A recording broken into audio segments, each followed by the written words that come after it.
You clearly appear angry about this situation. What is it about this situation right now that is getting under your skin?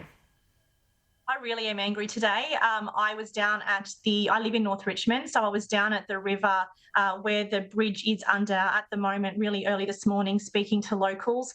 Locals are frustrated. It's a huge inconvenience to their work. They lose money out of this. It's a huge inconvenience to getting kids to and from school. The emotional impacts, as well as the economic impacts on our community, are significant.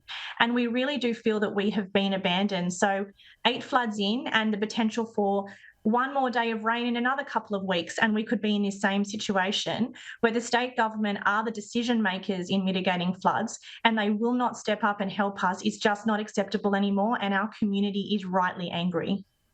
And what are you hoping from the flood mitigation plan? What are you hoping that will do to prevent situations like this? I mean, you can't stop the rain. So how are you hoping that this mitigation plan will help?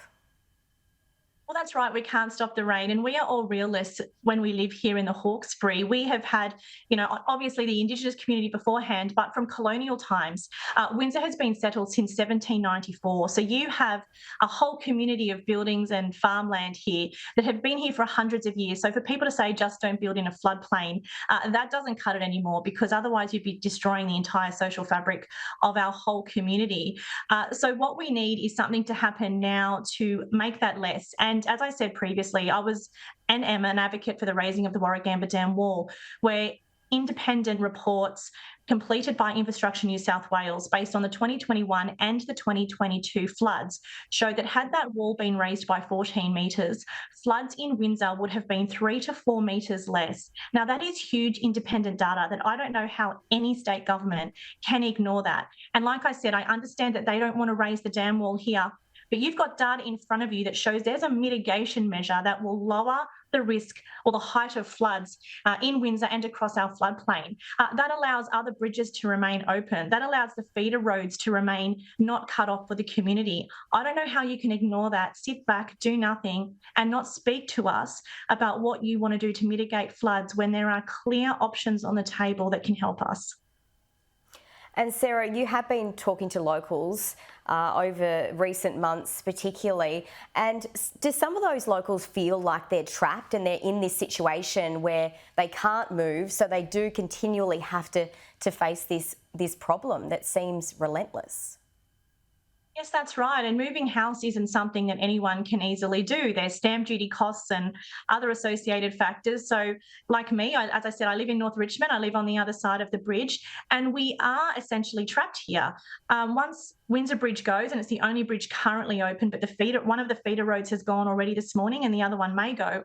We are trapped here. We can go up Bell's Line of Road and around the Blue Mountains and down the Great Western Highway, but that takes hours upon hours, and the traffic jam is just extraordinary. So we really do become an isolated community of tens of thousands of people on this side. And as I said, it has not just emotional impacts, but huge economic impacts. I had a lady message me this morning saying that she was a care worker and couldn't get to the person she needed to assist in Glossodia because she was scared she couldn't then get home this afternoon to look after her kids. So that's just one example of the real example that people are suffering here in our community, trying to make decisions to make money. And in her circumstances, if she lost that money just from today, that would have a huge impact on her weekly budget. I have a farmer who in the April flood event lost $100,000 worth of corn and pumpkin crops.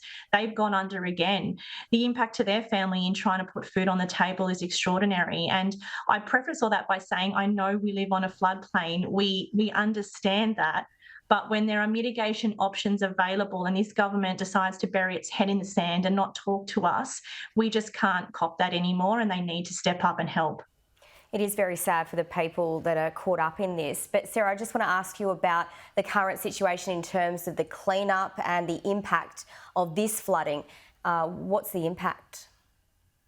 Well, as a council, we are left with the majority of the job of cleaning that up. So that includes the roads, which undoubtedly will have more significant damage. Over the significant floods in 2021 and 2022, that was around $240 million worth of road damage. We'll have to assess what's happened this time around. Transport for New South Wales does have the job of cleaning up the bridges. The bridges are their asset, so they'll do that.